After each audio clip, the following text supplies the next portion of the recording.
lingkaran setan di sepak bola. Jadi saya bukan menakut-takuti, tapi memang inilah kenyataan yang terjadi dan bukan juga mengada-ngada.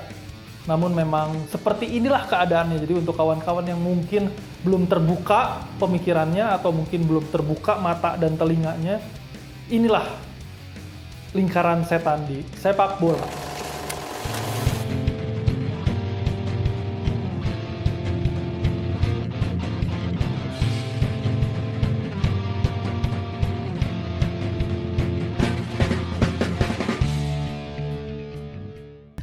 Yo,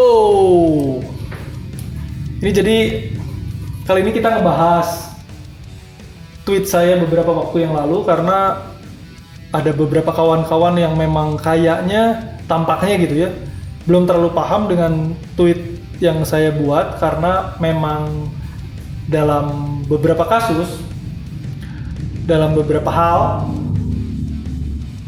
tulisan itu memang harus harus dijabarkan juga secara video ya kalau zaman sekarang.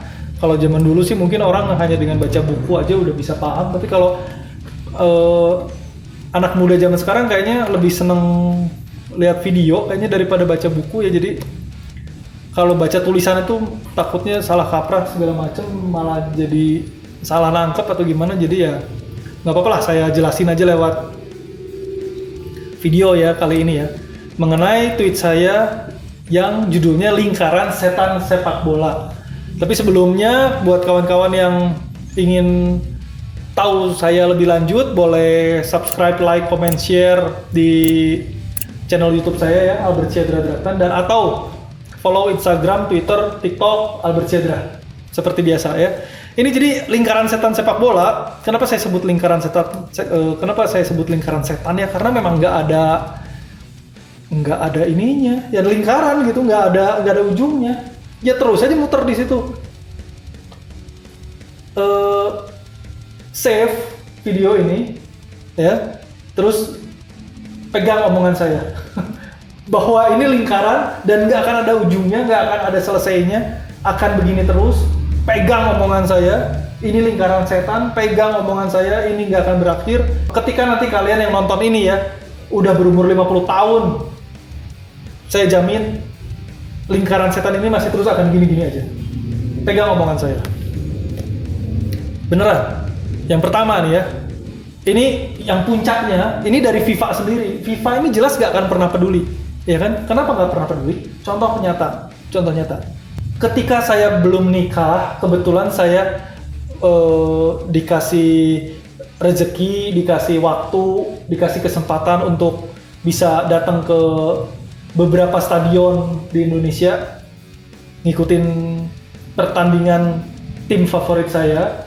Jadi istilahnya kalau kata anak-anak zaman sekarang away day, ya kan? Saya bisa nonton pertandingan away dan banyak stadion yang tidak memenuhi syarat untuk terselenggaranya Liga 1, terselenggaranya Liga Indonesia yang kasta tertinggi. Ini kasta tertinggi ini kan berarti pasti otomatis di bawah FIFA ujung-ujungnya.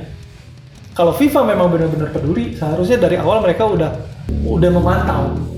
Tapi bahkan dari zaman dulu aja ya, contoh kasus di Inggris aja, ya kan? Liverpool FC lawan Nottingham Forest misalnya. Kok bisa kebablasan tribun untuk Liverpool lebih sedikit jatahnya ketimbang kubu Nottingham Forest saat itu tahun 1989. Kenapa bisa seperti itu? Jadi karena apa? Karena memang FIFA itu nggak peduli. FIFA itu cuma taunya duit doang. Kalau mau jujur ya, FIFA ini biang korupsinya sepak bola, ya kan? Mereka hanya kalau ada sesuatu terjadi mereka ngasih hukuman. Terus mereka kayak kebakaran jenggot dan mereka nyuruh ini harus dibenerin, itu harus dibetulin, di bla bla bla bla bla bla ke si federasi sepak bola negara terkait. Mereka cuma hanya akan kayak gitu doang. Tapi intinya ya mereka itu ya biang korupnya itu ya mereka. Jadi buat orang-orang yang menganggap bahwa FIFA ini adalah the best, kalau istilah anak muda zaman sekarang sih main lu kurang jauh gitu, gelo gitu, gila, asik gitu kalau kata orang Jawa atau apapun lah ya, gitu. Ini biang sepak bolanya itu biang korupsi di sepak bolanya, biang kekacauan sepak bola dunia itu ya justru FIFA. Yang kedua, turun ke bawah nih ya, turun ke bawah itu ini si federasi sepak bola yang bersangkutan. Kalau misalnya federasi sepak bola bersangkutan yang memang benar-benar mau membaik, pasti akan bisa bagus sepak bolanya. Tapi masalahnya ya kita sama-sama tahu lah gimana sih ya FIFA-nya korupsi, terus kayak UEFA di Eropa atau AFC atau apapun ya namanya, itu juga korup, dan ke bawahnya juga PSSI atau FA gitu ya, FA di Inggris atau dan lain-lainnya juga ya semuanya juga sama. Inggris lah misalnya, naif banget gitu dan polos banget sih kalau misalnya ada yang masih menganggap bahwa liga sepak bola itu tidak diatur. Itu diatur banget gitu, mau di Liga Inggris, mau di liga manapun itu diatur. Wong ada duit besar yang berputar di situ, ada kepentingan-kepentingan yang uangnya gede banget gitu kalau misalnya si sepak bolanya bisa dioprek-oprek. Jadi ini bukan lagi sekedar kayak zaman dulu kita main sepak bola, dikasih bola terus main deng gol, ini gol, terus yang menang ini, hore ini menang. Ini sepak bola zaman sekarang udah bukan olahraga, ya kan, ini udah banyak kepentingan. Jadi naif dan apa ya, terkesan polos banget gitu buat orang-orang yang termasuk salah satunya, bukan salah satunya, ada beberapa gitu yang sampai nge-DM saya terus bilang bahwa nggak mungkin ada settingan katanya di persepak bolaan. Lah, persepak bolaan modern itu semuanya udah disetting. Itu yang kedua ya. Kemudian yang berikutnya adalah kepolisian setempat di negara bersangkutan. Kepolisian ini juga termasuk aparatur negara yang lain. Misalkan contohnya kayak kementerian olahraganya gitu, atau misalkan kalau di negara lain ada di bagian yang ngurusin sepak bolanya gitu, tapi dari pemerintah. Ini juga sama. Ini mereka terkesan seperti yang kayak apa ya? Kayak cuma ala-ala aja gitu ngejalanin kerjaannya. Dan giliran terjadi sesuatu yang parah, nggak mau dikritik, nggak mau memperbaiki diri, dan bahkan merasa sebagai gua raksasa gitu, gua hebat dan gua untouchable, nggak bisa disentuh oleh masyarakat, jadi tidak akan pernah bisa disalahkan. Itu yang berikutnya. Kemudian yang tidak kalah rumitnya adalah, ini sedikit akan mengagetkan untuk beberapa dari kalian yang menonton. Yang berikutnya adalah media dan atau pengamat sepak bola, ya kan, pandit lah atau analis atau apapun lah namanya ya, dan atau media, baik itu media independen ataupun media yang besar atau apapun ya. Ini juga sebenarnya harus diwaspadai gitu, karena mereka ini masuk ke dalam lingkaran setan sepak bola itu sendiri. Dan tipe ini ada dua jenis. Ada yang nyari amannya, ada yang nyari aman dengan memberitakan informasi versi aparat, ya kan, memberitakan informasi versi federasi, terus kemudian yang memang murni nyari uang dengan cara menayangkan sepak bola, terus nyari profit benefit yang tinggi dari situ, terus kemudian kalau misalnya seperti misalnya nyari ya kayak misalkan nyari kalau bisa mainnya di prime time ya, kayak gitu segala macam lah ya, yang kayak gitu-gituan. Dan yang media-media yang besar seperti ini biasanya kalau misalnya terjadi sesuatu, kalau misalnya terjadi tragedi atau bencana, biasanya mereka tidak akan pernah mau mendukung supporter. Biasanya mereka akan maunya mendukung aparat, ya kan, atau ke federasinya karena nyari aman. Itu yang pertama. Yang kedua, jenis yang kedua ini adalah yang sebaliknya. Ini yang sebenarnya juga berbahaya. Yang seakan selalu pro supporter, yang seakan isi kalimat-kalimatnya, isi tulisan-tulisannya, isi konten-kontennya itu seakan pro supporter, seakan memihak supporter, seakan yang paling depan dalam membela supporter, seakan yang paling terdepan dalam mencari solusi. Padahal sebenarnya ujung-ujungnya juga demi jualan, ya kan, demi rating supaya si beritanya diklik, ya kan, dan atau demi keuntungan pribadi supaya sosok individu mereka di sosial, di masyarakat, di kehidupan sosial atau di kehidupan masyarakat itu diagung-agungkan, ya kan, sampai bisa disebut Lord, misalkan si Maus gitu, Maus namanya. Oh, ketika si Lord Maus sudah bersabda, maka semuanya apalah gitu, pokoknya diagung-agungkan, dan banyak orang yang nggak nyadar gitu. Ini fenomena di seluruh dunia. Sosok-sosok yang kayak gini ini ada di seluruh dunia, jadi bukan cuma ada di Indonesia, bukan cuma ada di Eropa, bukan. Di mana-mana itu banyak yang tipe-tipe kayak gini, dan sedihnya supporter atau masyarakat banyak yang nggak nyadar gitu bahwa mereka sebenarnya ujung ini cuma buat mereka sendiri juga gitu, bukan yang pro kemana gitu, pro ke supporter gitu, enggak, bukan. Dan apakah kemudian pada akhirnya mereka bisa ngasih solusi? Nggak pernah bisa kan?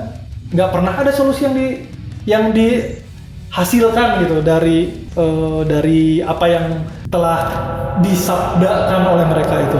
Yang berikutnya yang juga masuk ke dalam lingkaran setan sepak bola adalah masyarakat awam yang nggak ngerti sepak bola. Ini masyarakat awam yang nggak ngerti sepak bola ini sering banget latah, ikutan nimbrung, bicara lantang, terus bisa banget militan banget gitu, sok taunya dalam segala hal. Mereka bisa menjadi seakan-akan yang paling, kalau misalnya kayak ada tragedi atau ada bencana gitu, mereka bisa yang paling menghakimi kita para supporter. Padahal mereka nggak tahu apa-apa tentang sepak bola, tapi mereka bisa yang menjadi seakan-akan yang paling suci gitu dan menghakimi kita para supporter. Itu masyarakat awam itu jenis-jenis yang kayak gitu banyak terjadi juga. Yang seperti itu. Atau yang ketika misalkan para supporter memiliki satu agenda dan di mata si orang-orang ini yang katakanlah si masyarakat yang so tahu ini, di mata dia nggak oke gitu, nyerang ke supporter. Wah lu udah nonton sepak bola, nggak usah yang aneh-aneh ini segala macam, yang tipe-tipe kayak gitulah. Masyarakat awam yang nggak paham sepak bola tapi sok tahu dan militan banget dan fanatik terhadap menyerang kita para supporternya tinggi. Nah ini juga sebenarnya masuk ke dalam si lingkaran setan sepak bola itu sendiri. Solusinya yang paling mudah itu untuk menghantam atau untuk merusak atau untuk melawan si lingkaran setan sepak bola ini adalah tidak lain dan tidak bukan, solusinya adalah Holy Trinity. Seperti yang saya pernah bahas berkali-kali, entah itu di sosmed ataupun di YouTube ataupun dimanapun, yang paling penting kekuatan si Holy Trinity ini. Karena yang bisa membenahi persepak bolaan di Indonesia adalah ya kitanya sendiri pada akhirnya. Holy Trinity ini ya ketika ada kekompakan yang bagus dan ada hubungan interaksi yang bagus antara klub, antara tim ya, antara manajemennya dan dengan supporternya, tiga ini bisa enak ya kan, supporter enak dengan manajemen, supporter enak dengan tim ya kan. Begitu juga sebaliknya, manajemen mengerti keinginan supporter, tim juga nggak merasa sebagai seleb dan apapun lah itu, pokoknya Holy Trinity-nya ini enak gitu. Ketika ini terjadi, maka niscaya inilah yang jadi solusi. Inilah yang akan jadi satu bola yang mampu menggelinding dan menghantam si lingkaran setan sepak bola tersebut.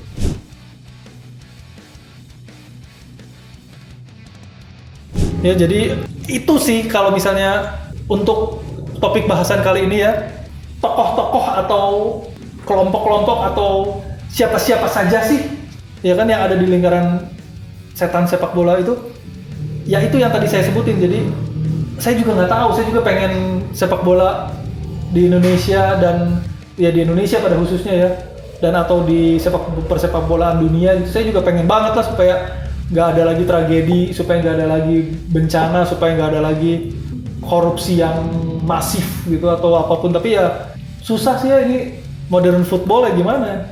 Jadi ya kita lihat aja lah dalam waktu 5 tahun, 10 tahun, 15 tahun, 20 tahun ke depan, entah berapa lama saya hidup, entah berapa lama kawan-kawan kalian hidup, kita lihat aja selama kita masih hidup, akankah sepak bola semakin membaik atau lingkaran setannya semakin mengibliskan diri.